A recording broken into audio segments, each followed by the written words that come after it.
When I was 12 years old, I fell off my bike and I broke my left arm completely in half. The lower part of my forearm came up at a 90-degree angle to the rest of my forearm. They didn't want to do surgery because I was so young, so they put me in traction at the hospital and they set the bones as best they could and they put me in a cast up to my shoulder for 3 months. After 3 months, they took the cast off and they told me I'd be fine, and I thought I was fine until 8 years later when I was 20 years old and I was in college and my friend Carl was playing the guitar. I said, Carl, show me how to play the guitar, and he tried, and he failed, and he thought I was an idiot, and I thought I was an idiot, and then we realized they put me back together wrong at the hospital when I was 12. You should be able to do this. It's called supination, when your palm is flat to the ceiling, pronation when your palm is flat to the floor. To play the guitar, you have to turn your hand inside out, and I can't turn my left hand over. And it was in that moment that I realized why I had struggled at the drive-thru for so many years. I thought all of us were struggling at the drive-thru, but it turns out that it was just me. Because I can give them the money just fine, but I can't get the change. They're like, sir, you need to turn your hand over. I'm like, okay. They said, but you have to reach it out. I'm like, I was reaching it out. My sister-in-law had a great idea. She said, I need a basket on a stick, and just put it in there if you could just... So it would seem like I have a weakness, I have a problem, I have a disability, I need to fix it, but then something interesting happened. I went to Australia, and in Australia they drive on the left-hand side of the road, so they drive on the right-hand side of the car. Does anybody know the first place that I drove when I drove in Australia for the first time? I went to the drive-thru, you bet I did, because I wanted to know what it felt like to reach my right arm out the window. Oh, so good. And here's what's important about that story. I'm disabled, I'm damaged, my left arm doesn't work. I function terribly in the American drive-thru, and yet I function perfectly in the Australian drive-thru. Not because I've changed who I am, but because I've changed where I am. I haven't changed the person, I've changed the place. You see, situations are powerful, and situations can either put the spotlight on the best things about us, or they can put the spotlight on the worst things about us. What's interesting is we get to decide what situations we put ourselves in. So what I learned in the Australian drive-thru is that in the right situation, our weaknesses become strengths.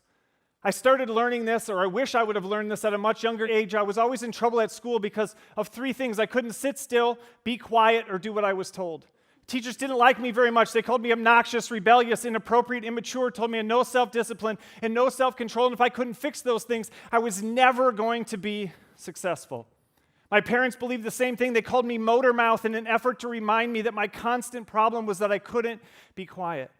But then something interesting happened again. I tried to fix those things for my whole childhood and into early adulthood, but then I started noticing little signs that people liked it when I stood up. They liked it when I talked. They liked it when I did my own thing and maybe even rebelled a little bit.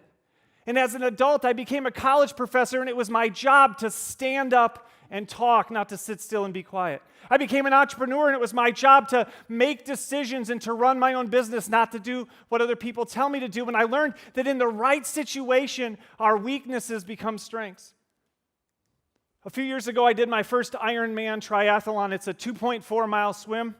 That's 3.8 kilometers. It's a 112-mile bike, 180 kilometers. It's a 26.2-mile run, 42 kilometers, and I did the first one in 16 hours and 30 minutes. That's not impressive. There's an 83-year-old Catholic nun named Sister Madonna Booter who did it in 16 hours and 35 minutes. Now, she knows she lost to me. She knows she needs to get better. She's training for it, but I wasn't that amazing. But when I finished, people sent me Facebook messages. They sent me text messages. They sent me voicemail messages praising me and rewarding me for being very, very, very active. Which is interesting, because when I was a kid, I was also very, very, very active.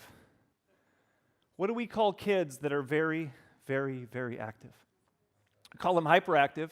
We then pathologize it as attention deficit hyperactivity disorder. Then we give them medicine that supposedly fixes them and makes them better. My whole life I got criticized and punished because I couldn't sit still, be quiet, and do what I was told. And then I found Ironman triathlons, and I got praised and rewarded for the very same thing. When I was very, very, very active in one context, I seemed to have a tremendous weakness.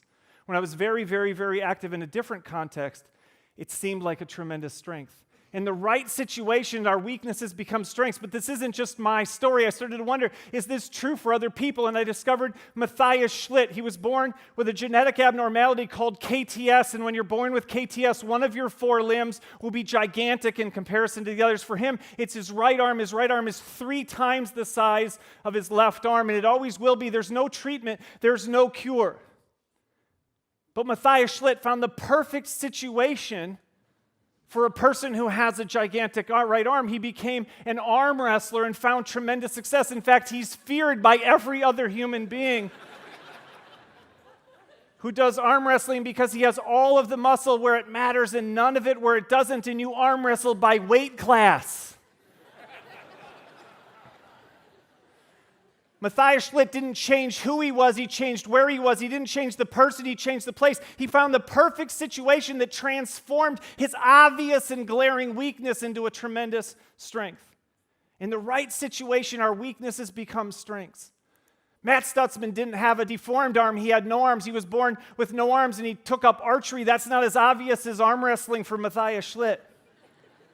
He didn't just become better than people with arms, he became better than everyone in the world. He owns the world record for the longest, most accurate shot in archery in recorded history. I talked to him personally after an event, and I asked him why it's so advantageous to not have arms.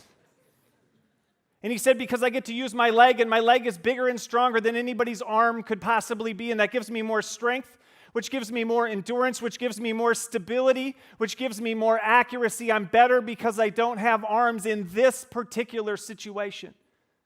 When Matt Stutzman is anywhere else, people see him as a person without arms. When he's doing archery, people see him as a world champion, because in the right situation, our weaknesses become strengths.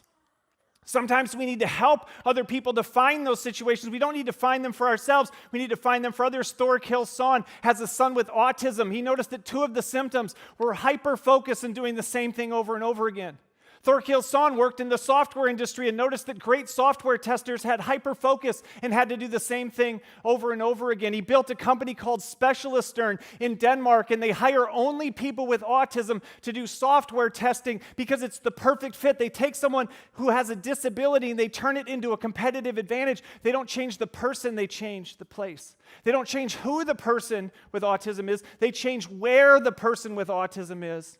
And they've been so successful that the global software giant SAP is currently looking for hundreds of people with autism from all over the world to do software testing for them, because they've learned that in the right situation, our weaknesses become strengths.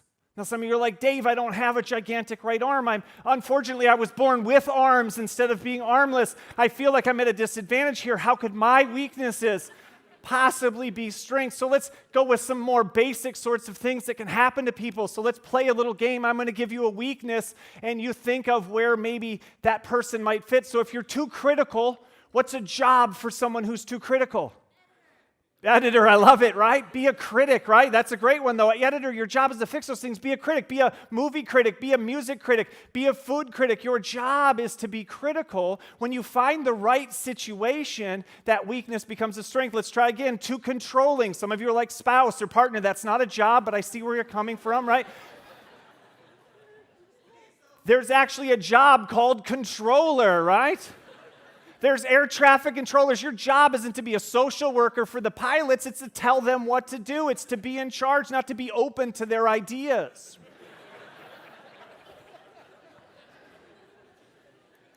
And let's do one more, too analytical, right? What's the job? It's obvious. It's to be an analyst, right? And here's what's interesting. When you're told your whole life you're too analytical, and then you get a job as an analyst, what are people probably going to ask for more of from you? They're going to ask you to be even more analytical. And that's when you know you've found the right spot. When people are asking for more of the thing that everyone else has told you you need less of, that's when you know you've found the right fit. In the right situation, our weaknesses become strengths. We all believe in self-improvement, but maybe self-improvement isn't about changing ourselves.